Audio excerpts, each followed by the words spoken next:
अंतरिक्ष में जय हिंद की गूंज, क्योंकि भारत की शुभांशु शुक्ला ने 41 साल पहले का वो इतिहास दोहरा दिया जब हिंदुस्तान गर्व और रोमांच से झूम उठा था। ठीक 41 साल पहले 1984 में राकेश शर्मा ने अंतरिक्ष की यात्रा की थी और अंतरिक्ष में देश का तिरंगा लहराया था। देश की तत्कालीन प्रधानमंत्री इंदिरा गांधी से बात करते हुए राकेश शर्मा ने कहा था, अंतरिक्ष से भारत सारे जहां से अच्छा दिखता है। 1984 के बाद देश के लिए उसी लम्हे को जीने का ये मौका। ग्रुप कैप्टन शुभांशु शुक्ला 25 जून को एक्सिम 4 मिशन के तहत इंटरनेशनल स्पेस स्टेशन के लिए निकले।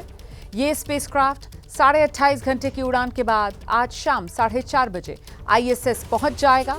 भारत के लिए ये ऐतिहासिक लम्हा है, क्योंकि स्पेस में जाने वाले दूसरे लेकिन इंटरनेशनल स्पेस स्टेशन पर जाने वाले पहले भारतीय होंगे Shubhanshu Shukla.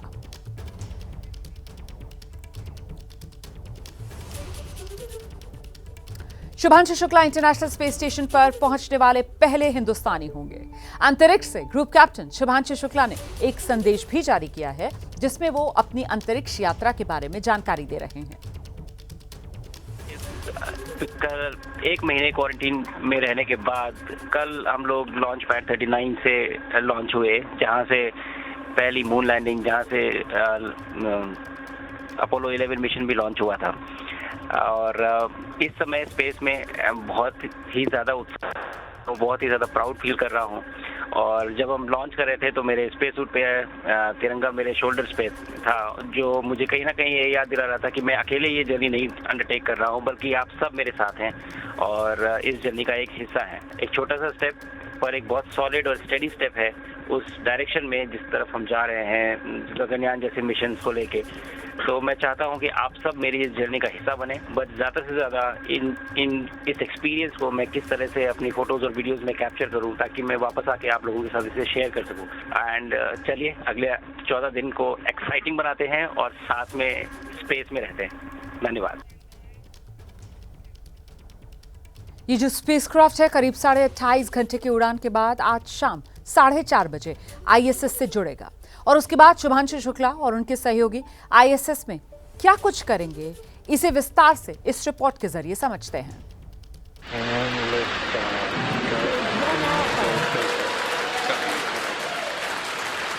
For 3 nations, a new chapter in space takes flight.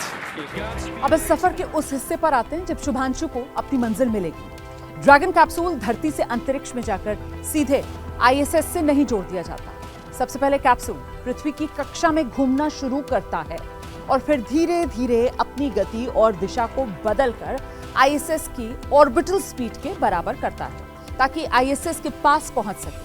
ये पूरा प्रोसेस, जिसमें कैप्सूल और ISS एक ही रास्ते पर, एक ही स्पीड से और एक दूसरे के बहुत नजदीक आते हैं, रॉन्डेवू कहलाता है। मतलब तय समय और तय जगह पर पहुंचना। और इस तरह ड्रैगन कैप्सूल ISS से जाकर जुड़ जाता है और फिर इस तरह शुभांशु और उनके साथी ISS में प्रवेश करेंगे। It has been an amazing journey. These are moments that really tell you that you are getting to be a part of something that is much larger than yourself. I can only say how extremely fortunate I am to be a part of this. It is my sincere endeavor through my mission to inspire an entire generation back home in the country. I want to use this opportunity to ignite curiosity among kids. Even if this story, my story, is able to change one life, it would be a huge success for me.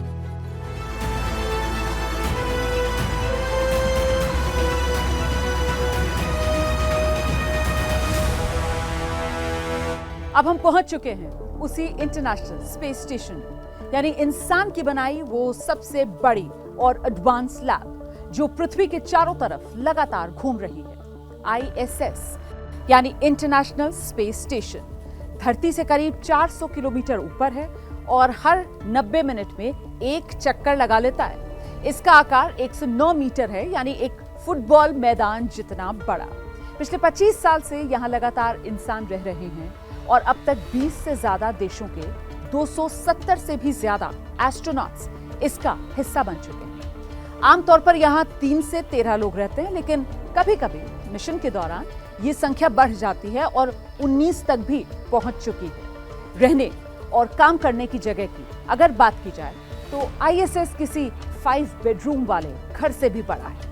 इसमें 6 bedroom जैसे crew quarter, 2 modular bathroom, 1 high tech gym और पूरी पृथ्वी का 360 degree view देने वाली शानदार Coppola Windows हैं, जहां से एस्ट्रोनॉट स्पेस और धरती का नजारा देख सकते हैं। यहां हर दिन रिसर्च, टेक्नोलॉजी टेस्टिंग और माइक्रोग्रेविटी में इंसान के शरीर पर असर से जुड़े सैकड़ों प्रयोग होते हैं। ISS असल में एक उड़ती हुई साइंस लैब है, जहां पृथ्वी पर नामुमकिन लगने वाले एक्सपेरिमेंट्स रोज हकीकत बनते हैं।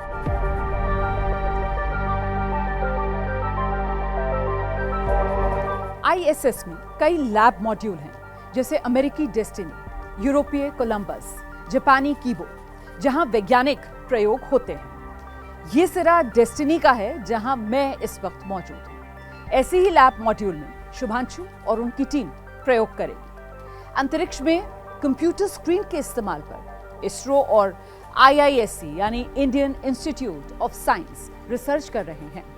इस रिसर्च का मुख्य उद्देश्य ये जानना है कि माइक्रोग्रेविटी में स्क्रीन का इस्तेमाल करने से शरीर पर, दिमाग पर क्या असर पड़ता है। ये प्रयोग बताएगा कि अंतरिक्ष में स्क्रीन के साथ काम करना एस्ट्रोनॉट्स के लिए कितना मुश्किल या फिर आसान है।